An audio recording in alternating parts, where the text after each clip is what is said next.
बहुत पुरानी बात है। धारा नगरी में गंधर्व सेन राजा का शासन था। राजा गंधर्व सेन की 4 रानियां और 6 लड़के थे।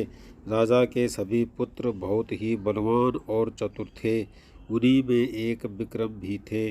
संयोगवश एक दिन राजा गंधर्व सेन की मृत्यु हो जाती है और उनकी जगह राजा का बड़ा बेटा शंख गद्दी पर बैठता है और धारा नगरी का संचालन करता है। राजा शंख बहुत बड़ा अभिलाषी प्रवृत्ति का इंसान था। उसका मन राजकाज में नहीं लगता था। राजा शंख की विलासिता के कारण धारा नगरी की स्थिति दिन प्रतिदिन खराब होने लगी और राजकोष घटने लगा। दुश्मनों की नज़र भी अब धारा नगरी पर पड़ने लगी थी। प्रजा और सभी मंत्रीगण चाहते थे कि गंधर्व सिंह राजा के पुत्र विक्रम राजा बने और गंधर्व सिंह धारा नगरी को छोड़ दे। विक्रम से भी अपनी प्रजा और धारा नगरी की दुर्दशा देखी नहीं जा रही थी। सभी लोग विक्रम के साथ थे। एक दिन विक्रम ने कुछ सिपाहियों की मदद से राजा शंख को मार डाला और खुद राजा बन गया, जिसके बाद धारा नगरी की उन्नति होने लगी और धीरे धीरे वह पूरे जम्बूद्वीप भारत का राजा बन गया। एक दिन राजा विक्रम के मन में विचार आया कि उसे घूम कर यात्रा करनी चाहिए और जिन देशों के नाम उसने सुने हैं उनको देख कर आना चाहिए। राजा विक्रम ने अपने छोटे भाई भृतहरि को राज्य का संचालन सौंपा और खुद योगी बनकर राज्य भ्रमण के लिए निकल पड़े। धारा नगरी में एक ब्राह्मण देवता तप करते थे, जिसकी तपस्या से प्रसन्न होकर भगवान ने उसे एक फल दिया और कहा कि जो भी इस फल को खाएगा वह अमर हो जाएगा और उसको अमरत्व की प्राप्ति हो जाएगी। ब्राह्मण ने अमर फल लाकर अपनी पत्नी को दिया और सारी बात बता दी। ब्राह्मणी बोली कि हम इस अमर फल को खाकर क्या करेंगे?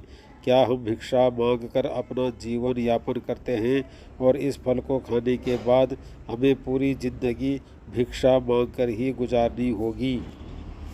इससे अच्छा मरना ही उचित है और आप इस फल को ले जाकर राजा को दे दो, ताकि राजा लंबी उम्र तक जीवित रहे और राज्य में सुख समृद्धि बनी रहे। राजा इस अमर फल के बदले जो कुछ भी धन दे, आप उसको ले आना, जिससे हमारा भी जीवन यापन हो जाए। ब्राह्मण अपनी पत्नी की पूरी बात सुनकर अमर फल लेकर राजा भृतहरि के पास जाता है और सारा हाल बताता है। राजा भृतहरि ने ब्राह्मण से अमर फल लिया और ब्राह्मण को स्वर्ण मुद्राएं देकर विदा कर दिया। राजा भृतहरि अपनी रानी पिंगला को बहुत ज़्यादा प्रेम करता था। राजा वह अमर फल ले जाकर अपनी रानी पिंगला को दे दिया। रानी की मित्रता पहल के कोतवाल से थी। रानी भी कोतवाल को मन ही मन बहुत प्रेम करती थी। इस वजह से राजा के जाने के बाद रानी ने वह अमर फल कोतवाल को दे दिया। कोतवाल नगर की एक वेश्या से प्रेम करता था, तो कोतवाल ने वह अमर फल ले जाकर उसे वेश्या को दे दिया। वेश्या ने सोचा कि वह इस फल को खाकर अगर अमर होकर क्या करेगी। वो इस पापी नरक समान जीवन को और ज़्यादा नहीं जीना चाहती है। वो खुद इस अमर फल को खाए। इससे अच्छा है कि वह इस अमर फल को राजा को दे आए, ताकि राजा लंबी जीवित रह सके।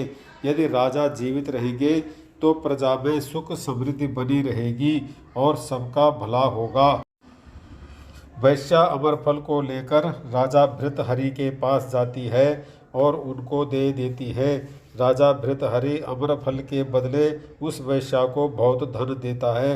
जब राजा भृतहरि ने उस अमर फल को अच्छी तरह से देखा तो उसको पहचान लिया और उनके मन में सवाल आया कि यह अमर फल तो मैंने रानी पिंगला को दिया था। राजा भृतहरि सीधा महल में जाता है और अपनी रानी से अमर फल के बारे में पूछता है। तब रानी कहती है कि राजन, उसे तो मैंने खा लिया। तभी राजा भृतहरि वह अमर फल निकालकर रानी के सामने रख देता है। रानी डर जाती है और पूरी बात राजा भृतहरि को बता देती है। जब राजा भृतहरि ने पूरी बात का पता लगाया तो राजा को ज्ञात हुआ कि वह सच बोल रही है। जिसके बाद राजा ने ही कोतवाल को बुलाया और कोतवाल ने भी पूरी बात बताई कि उसने यह अमर फल रानी से लेकर नगर की वेश्या को दिया था। जिसके बाद राजा भृतहरि बहुत दुखी हो गया और उन्होंने सोचा कि यह दुनिया एक माया जाल है, इसमें कोई भी अपना नहीं है। राजन ने अमर फल लिया और उसे खुद ही खा लिया और बाद में राजपाट छोड़कर योगी का भेष बनाकर जंगल में तपस्या करने चले गया।